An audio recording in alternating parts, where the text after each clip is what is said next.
Carlson. I'm here today with the lovely and talented Ian Sinclair. I'm going to butcher it. From AnimeOnLocation.tv. We are here at Sugoicon 2010 in the lovely Drawbridge Inn in Fort Mitchell, Kentucky. So this is your very first anime convention as a guest. Yeah. How does that feel to be a guest? It's amazing. Everybody here is really taking care of me, and it's been wonderful. I've also have my roommate Josh is here. Josh Greeley, an amazingly talented voice actor. Chris Ayers has been one of my dear friends for the last year, and so I've really been taken care of. All the guests have been really wonderful, and everybody's so cool. So really basic question. What was like, how did you break into the industry? Like, what was like, you know, everybody talks about Chris and those types of guys getting everybody into the industry. What was your big, like, I can kick my foot in the door and get in there? I got in because I took acting. I was a theater major at TCU, and I was the guy who would do all the dialects in the shows. If they need a Russian guy, that would be me. And I had an underclassman who was doing Funimation work, and he said, "Oh man, you got to come out and see what it's like." And I said, "Oh, okay, I'll go out there." And I sat down watching him do his thing, and Chris Sabat, I believe, was directing, and he said, "Hey man, you want to do a bit?" Oh yeah, sure. And it was a one-line thing, but a couple months later, I got a call because they said, "Well, turns out it's a recurring character, so we need you back." And I got a contract, and I did like. Oh God, that must have been, I think, 04, something like that. And I did 5 years of bit parts and everything because I was horrible. And just throughout years, I moved up slowly, and I finally got some named parts, and it's been really cool. Cool, because that's probably my boss at the door. So tell us some of the is there any classic series that you were like really excited to watch when you were a kid? Like my favorite classic is obviously Dragon Ball Z and Sailor Moon. Nice. So yeah, so what would be like some of your old favorite ones? I'm gonna have to go with Z. I was a huge Z fan as a kid. Yeah, that was a big one for me and my brother. We big fans. So it was really cool to get to. You go into the office and all of a sudden you meet like when I met Sabat, all of a sudden I was like, are you Vegeta? Oh my God, you're Vegeta! I mean, hi, how's it going? And yeah, that was one of my big ones. Hey, that's really cool. So as a nerd, everybody likes video games and comic books. So what are some of your favorite comic books or video games? Let's see here. I loved X-Men. X-Men was a big one for me. Spider-Man. Actually, Venom was a big one for me. I love Venom. Lethal Protector was a great series. That was the first series that I had like a subscription to back in the day, you know, and so that was a big one. For video games, I was Zelda all the way, man. Yeah, right. Yeah. Ocarina of Time was huge for me, and I really dig RPGs. Yeah. Okay, good nerd stuff. So now on to the voice acting. How did you jump into the booth, as it were? Like, do you do more like cold reads, or is it like, okay, I know just a tad bit, so I'm just going to totally jump right in and just get this done and get down on it? Well, it depends on every show. I mean, usually you go in and you have no idea what you're doing unless you've auditioned for it. And if you've auditioned for it, you've seen a big notebook full of descriptions of each of the characters and a picture and everything like that. And some people go out and they buy the Japanese and they watch it and they do a bunch of research.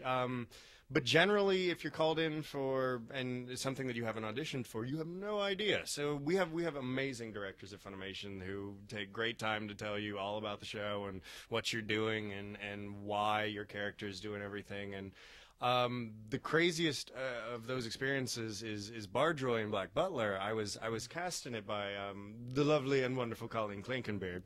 She cast me in that and then said, "Would you like to direct?" And I took over the back half of that series. And that was the first time that I really got to know a character and really get into them and understand the full breadth of their story arc before I went into it. But that's usually it's cold, but that's the one I got to play with a lot.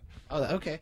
And so what are your more memorable voices that you got to do throughout all of like your past? You know, you said you did bit parts for over like 5 years, so now you've basically now started like, hey, I'm cool, I'm in shows, like my name's here on the credits as this character. So what is one of your more favorite roles that you've done recently? Well, I love Dallas Genoward. Dallas Genoward was one of my like first big named parts. Tyler Walker gave me that. Thank you, Tyler. He was also the guy who I was a sub director for him, so I got to kind of work on Baccano, and he's the one who really started me on that path.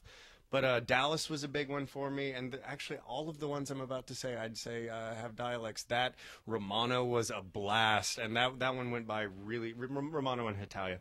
It went by really fast because you have to speak really fast, and you have no concept of the show itself except for your character, and then you get it. I got it home a couple weeks ago, and I love that. So that's a big one, and again, Bardroy from Black Butler is so cool because I've spent a lot of time in England, and I have a lot of British friends, so being able to talk like this for about 2-3 months was amazing. Yeah. Except for it was probably quite annoying for my friends because I'd go home and, but you want to get a burger? No. So yeah, those are mine. Pretty sure Josh liked that one too. So you have also done some directing for radio and television spots. Tell us about these, because when you do anime, you're in the booth, you see the screen, you see the beeps, you see the lines. But this is like, okay, I know I've got lines, but there's no beeps. Yeah. Well, I've never directed commercial stuff, but I've done. I got into commercial voice acting a few years ago with the Mary Collins Agency, a wonderful agency in Dallas, Texas. Yeah, I've been doing. Right now, I'm the voice of Choctaw Casino Resort and a bunch of other stuff, and it's fun and it's different and it's weird because you have a client on the other end of the line, and they tell you how they want it to sound, how each thing influences your read, and they have a very different approach than anime directors because there isn't a story arc, there isn't all that, and you don't really get beeps. But I will say that directing and doing anime has drastically helped my that work because I can go in there and be like, oh, you're not feeling this? Okay, so it's this, and you're able to work with them on that. But commercial's fun. On camera's a lot of fun. That's a blast. But anime, man, you get to go crazy, dude. You get to all of a sudden scream at people or just go insane. And yeah, video game stuff is a lot of fun too, because I did Baron Flint in Borderlands. I'm a couple guys in the new Duke Nukem game. And those things are crazy, and you have to do a ton of reacts, which is really helpful doing anime first, because when you're low on the totem pole as a voice actor of animation, you die all the time. It's just death after death. Yeah. So you learn really quickly how to. So you go into the video game world, and they're like, okay, we're gonna have you being shot in 10 different ways. And you're like, yeah, got it. Like, would you like to take some water? No, got it. And it's a lot of fun. And the video game guys are so relaxed and kick back. It's awesome. Yeah, because I remember the first 2 roles I ever saw Johnny and Bosch over at Funimation. He dies each time. So you're like, he's really big named and he's dying all the time. So a character's death is some of the best stuff. Greg Ayres was talking to me the other day about. He says some of the best parts can be on screen for altogether 3 minutes maybe, but they can leave such a massive impression on you. And yeah, if you go out, you can go out with a bang. It's awesome. Okay, so we're going to talk some football. Yeah. And so how was your time at TCU preparing to become a voice actor and all that? You're in college, you're hanging out, you're in theater, and you're at TCU, which is well known for its degrees and its football. So how was that atmosphere of becoming a student at that school? TCU is awesome. I love that. My sister went there. My brother's going there now.